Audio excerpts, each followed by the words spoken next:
Hi everyone. Today's video has 3 points and you're going to want to stick around because the third point is a secret as to the real reason pricing matters when it comes to your Kindle books.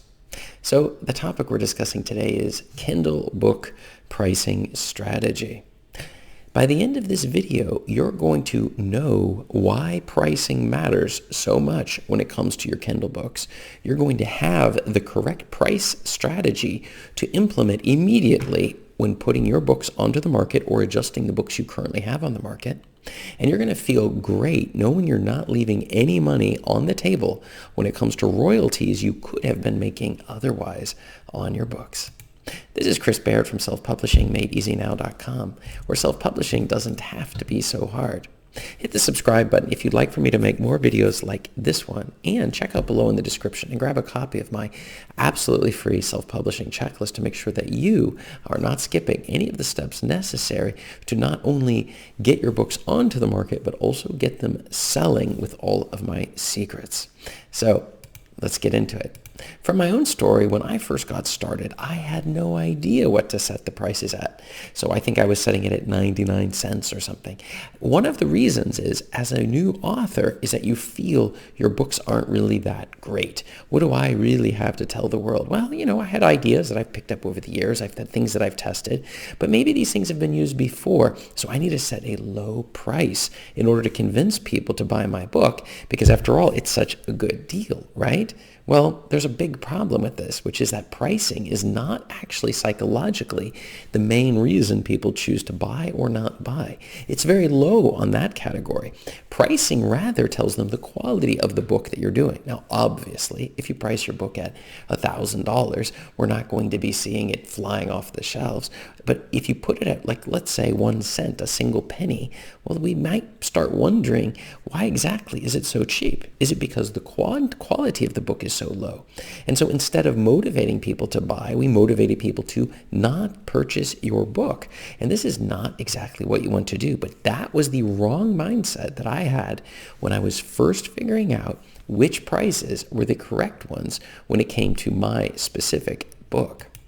So the thing was, it was completely backwards. But I learned that the ideal price is to ensure you're making the 70% zone, 70% profit on royalties off of the sales. So if you sell let's say $100 worth of books, you should be making 70% of that, or $70 off of that. Now, we'll get into the exact correct pricing, but I need you to understand that Amazon punishes you if you're not in the Goldilocks zone for pricing. They themselves see they make a lot more money. So let's just say if you do it at 99 cents, you're not making that 70%.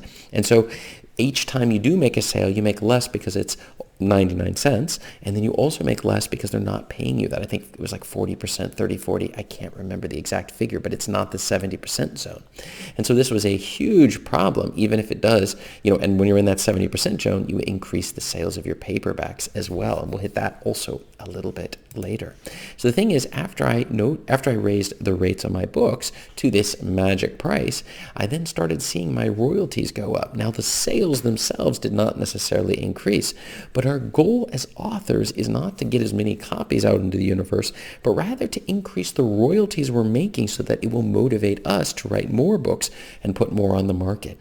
Many, if not all of my books are in libraries all around the world, and there people can get them for free if they really need to get something for free. But for the average person going on Amazon, they're not looking for a library or something for free. Rather, they're looking to buy books. And so we want to make sure that you and me, as authors, we're making as much money off of each individual sale as possible when it comes to our books. And this is something that it's not about how many sales you make or how few, but how much money in royalties we're making as a whole. The final thing here is that, actually not final, but the thing is Kindle book pricing strategy. The 3 main tips for today. So the first one is you need to set your books at $2.99. This is the starting price that will get you that 70% royalties rate. And so from $2.99 to $9.99 in dollars, that's the Goldilocks zone where we're going to get that 70% range. Now, there are some strategies where you can see if you sell so and so many 10 books, for example, in a in a month, raise it by $1. Some people have tried this strategy. I would not recommend this. I say keep it permanently at $2.99. We will adjust our paperback prices based upon sales, but the Kindle price is permanently stuck at $2.99. We make our 70% and we encourage people to put the money in or to at least look at our sales page. When they see our ad and see the book at $2.99, they click on it. Now they're on our sales page. And that's where, well, the secret's going to hit this part a little bit. The next thing is we are going to increase the price by $1 for each additional manuscript in a bundle. Now, some people say, what do you mean by manuscript? What do you mean by bundle? The answer is this is a magical thing about Amazon. If you have 2 books on the same subject, let's say I have puppy training, get your puppies to sleep at night, and I have puppy training, get your puppies to eat healthy food, I can combine these 2 books together. Let's call them manuscripts because it gets confusing when we talk about books. 2 manuscripts together into a bundle that's called, some additional name, and it says includes the following manuscripts, and here's these 2 manuscripts for your 2 books. Amazon will not like it if you show a picture of 2 books like bundled or stacked. This violates some of their policies, so this is not something you should do because then the person who buys it would expect to see a little box set coming in the mail. This is not a box set. It's simply bundling the 2 together and using Juto, my favorite tool. You can find my affiliate link below in the description. For formatting, it's so easy to take. You've already formatted in this, and we can just combine the 2 together. We don't have to repeat any of the work. In order to do it, we have a new cover, and it says it doesn't violate any of Amazon's policies. But at what price should we charge the bundle? That is these 2 manuscript bundle. Well, the answer is for each manuscript, we raise the price by $1. So our first book, even if it's 130 pages or 500 pages, that's going to be $3.99 or $2.99. When we add a second manuscript, we now raise the price to $3.99, and we keep repeating.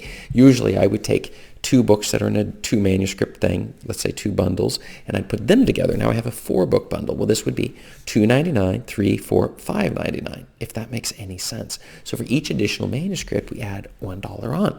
And you may be thinking, why does this even matter? And the answer is when a person's going to buy one of your books and they see that they could get a huge discount by buying more than one, well, then it makes it a no-brainer. Pick up the other one. And then comes in additional royalties for us. Do you see this? And we have an additional book, even though it's a bundle, but in Amazon terms, it's a new book on the market. So you have your first book, book A, your second book, book B, and when we combine those together, book A and B, that gives us a book C. Does that make sense? So you have A, B, and C, 3 different products in your Kindle books. Now, if you have paper books too, now that's additional.